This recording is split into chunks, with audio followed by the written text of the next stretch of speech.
बोलो रामचंद्र भगवान की जय। भगवान के जो अनेक नाम हैं उनमें एक नाम है भगवान का राम। राम भगवान का जो नाम है वो सबसे ज्यादा फलदायी बताया गया है कलयुग। भगवान महादेव भी इस पवित्र राम नाम का हमेशा जप करते रहते हैं। भगवान राम की कथा सुनाते हैं, भगवान राम की कथा सुनते हैं। यदि समय ना मिले सुनने और सुनाने का तो भगवान महादेव भी इस पवित्र नाम राम नाम का हमेशा जप करते हैं। और इस राम नाम की महिमा बताते हुए भगवान महादेव जब पार्वती को कहते हैं कि राम रामेति रमे रामे मनोरमे सहस्र नाम तत्तुल्यम राम नाम वरानने। भगवती पार्वती, एक बार की बात है, पार्वती माता ने सुंदर भोजन बनाया और भगवान महादेव पहुंचे भोजन करने के लिए। भगवान ने कहा कि देवी भोजन तो तैयार है, और जब भोजन बन जाता है भगवान को भोग लगाओ, तुरंत लो प्रसाद पाओ, गर्मा गर्म ठीक रहता है। बोलो जय सिया राम। ब्राह्मण को जब भोजन करवाते हैं ना, आजकल कुछ रिवाज बन गया है कि फ्रिज में रखी हुई ठंडी खीर खिलाते हैं। कहते खीर तो ठंडी ही खानी चाहिए, ऐसा नहीं होता है। हमारे धर्मशास्त्र बोलते हैं कि जो पंडित जी को भोजन करवाते हैं, खास करके श्राद्ध में, तो कितना गर्म होना चाहिए वो। बस एकदम कुकर उतारो और कुकर खोलो और सीधे डायरेक्ट कटोरी में डालो, उसमें से भाप निकलनी चाहिए।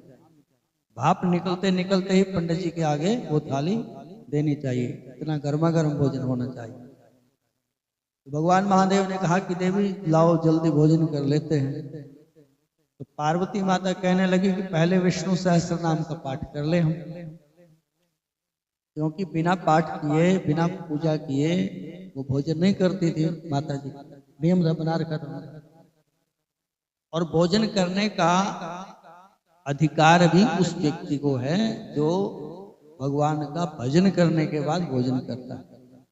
यदि हम भजन नहीं करते हैं तो भोजन करने का अधिकार नहीं है। जिस प्रकार से हमारे इस शरीर की आवश्यकता है भोजन, उसी प्रकार से हमारी आत्मा की आवश्यकता है भजन करना। तो भजन जरूरी है, भोजन भी जरूरी है, लेकिन भजन उससे पहले जरूरी है।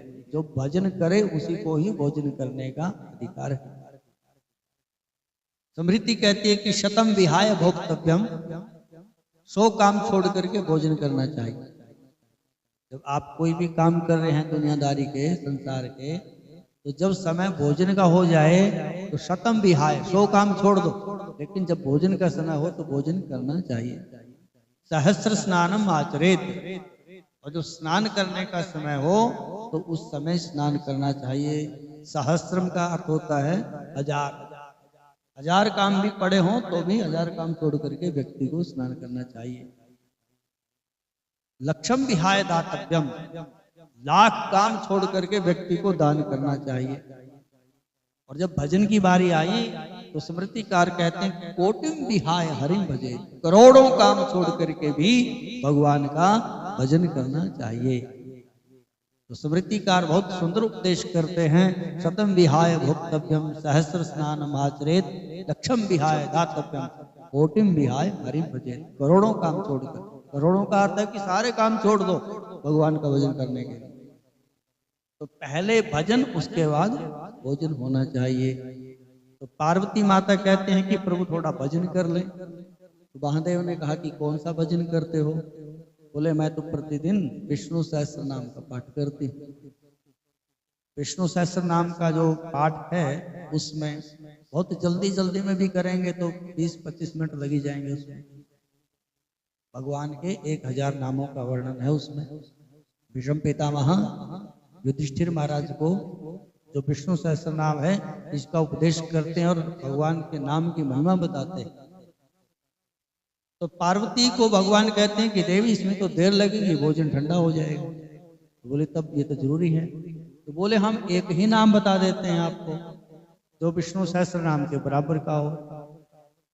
तो भगवती माता ने कहा कि बहुत बढ़िया बात है, सुनाओ। तो फिर महादेव ने उपदेश किया और महादेव पार्वती को संबोधित करते हुए कहते हैं कि राम, तो भगवान राम का नाम है, यदि कोई भाव से प्रेम से बोलता है राम, तो उसको विष्णु सहस्त्र नाम के पाठ का फल प्राप्त हो जाता है। तो भगवान महादेव कहते हैं कि राम रामेति रामेति रमे रामे मनोरमे विष्णु सहस्त्र नाम तुल्यम तत्तुल्यम राम नाम वरानने।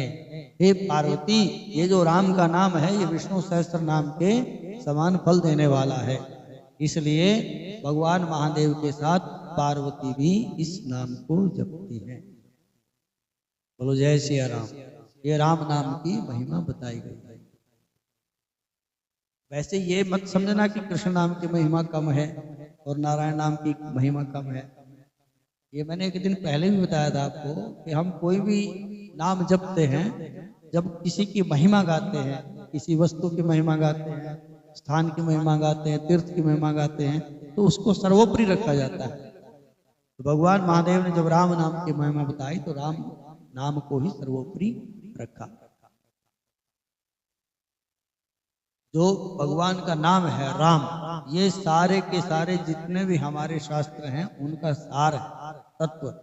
जैसे दूध होता है, दूध का जो सार है वो मक्खन होता है, घी होता है। इसी प्रकार से जितने भी धर्मशास्त्र हैं उन धर्मशास्त्रों का, सारे वेद कहो, पुराण कहो, उपनिषद कहो, उनका सार एक ही है और वो है भगवान राम का नाम। बोलो जय सिया राम।